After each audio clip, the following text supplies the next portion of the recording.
What up? It's your brother. Hopefully your friend, Big Hill. Rock Hoisey in the building. Black African Power.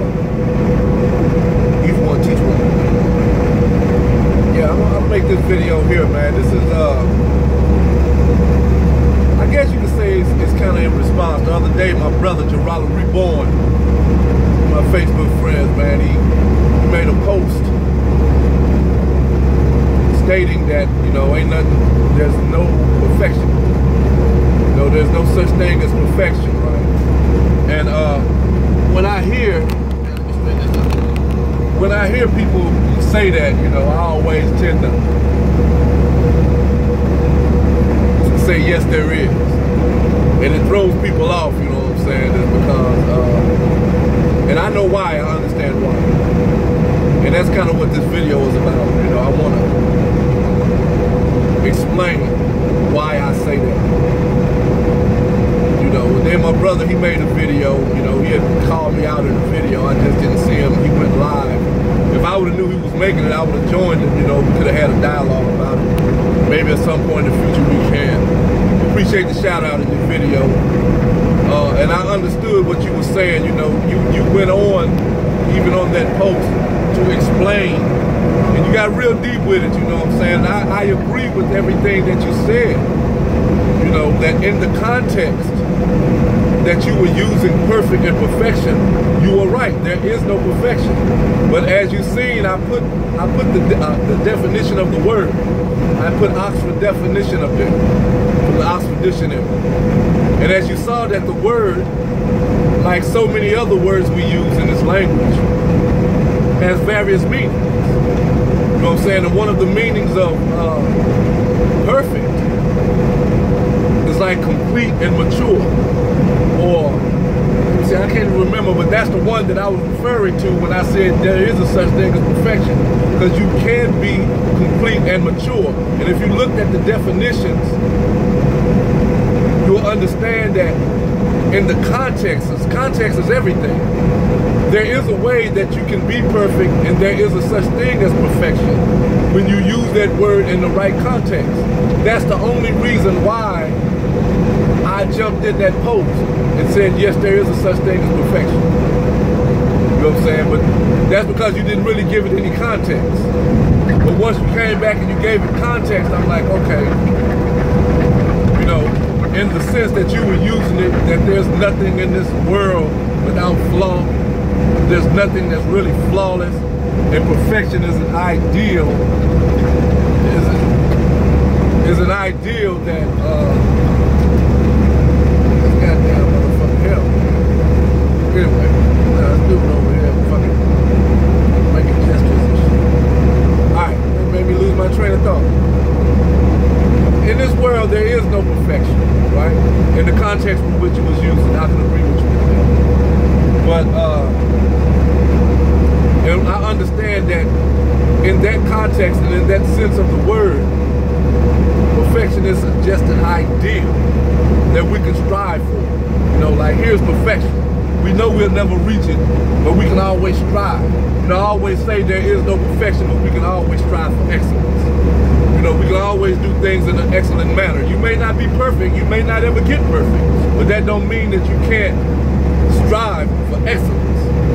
You know what I'm saying? So, yeah, in the context, man. And I just wanted to say that, man, that there's other words, and I would encourage and exhort the brothers and sisters, man, to think about some of the words we use, some of the words that we've used over the years and we've developed an idea about, but we really haven't researched the word. You know what I'm saying? I'm big on etymology, and I'm big on word origins, and I'm big on definition, because I know words have meanings. And back in the day, you know, in my teens and in my 20s, before I got fucked up on the drinking and the getting high and shit, words, my brother used to say I was a wordsmith, you know what I'm saying? Because I used to like write rhymes, and he appreciated the way that I could use words. Because I would spend a lot of time studying dictionaries and thesauruses. That's before they started putting them together. Once upon a time, the thesaurus and the dictionary was two separate books. Now, you know, they pretty much all in the same book. If you go online in a dictionary, you can get a thesaurus there too. You know? So back Back in the day, I was a wordsmith, man, and I learned early in life that words have different meanings. And depending on the context in which the word is used can determine, you know, whether or not, like words like perfect, you know, whether or not that word should be used, I'll say. Words like perfect. Here's another one, virgin. You know, most of us, when we think of the word virgin, what we think of? A woman that ain't never been touched. A woman that has never had sex. Even in the Bible, you know what I'm saying, the Virgin Mary. But if you do your research on the Virgin Mary, you'll realize that she wasn't a virgin because she never had sex. She was a virgin because she had never been married before. You know what I'm saying? The context or the meaning of the word virgin in which they use it in the Bible didn't have nothing to do with her not ever having sex before. But a lot of people don't understand this or know this because they haven't taken the time to research. They only sit back and listen to what the preacher said. And then over the years we get all this damn Virgin Mary, the Immaculate Conception shit, and we believe that this woman, quote unquote, because she never existed anyway, but according to the story, that she had never been touched, and that's not the way that word was being used. There's several other words, man, that being used that we automatically stick to the primary definition of. And we don't understand that this word has more than one meaning, and we need to understand the complete meaning. Because if we don't, somebody will use the word in a certain context and you'll argue them down if they're wrong. When they're right and you really don't know what they're talking about because you only have the primary definition of the word. You know, I was trying to think of an instance, man. I was having a conversation with somebody, man, and they kept using this word, and I kept giving them another definition. And they was arguing me down that I was wrong. But I knew I was right because I knew the first, second, and third definition of the word. So I kept giving her the second definition. And man, they were getting hot. They were arguing me down. So I just kept doing it. So eventually, man, I showed them. I gave them like 3 different dictionaries that's telling them the same thing, and they still didn't want to believe it because they were so conditioned. They're so socialized into believing the first thing, which brings me to the second part of what I want to talk about in this. Is the conditioning and the socialization, man. That when I look around and I see how people are affected. You know, I look at black folk, man, and I don't think there's a lot of black folk that really don't understand how social engineering and conditioning dictate your life and the paradigm that you see.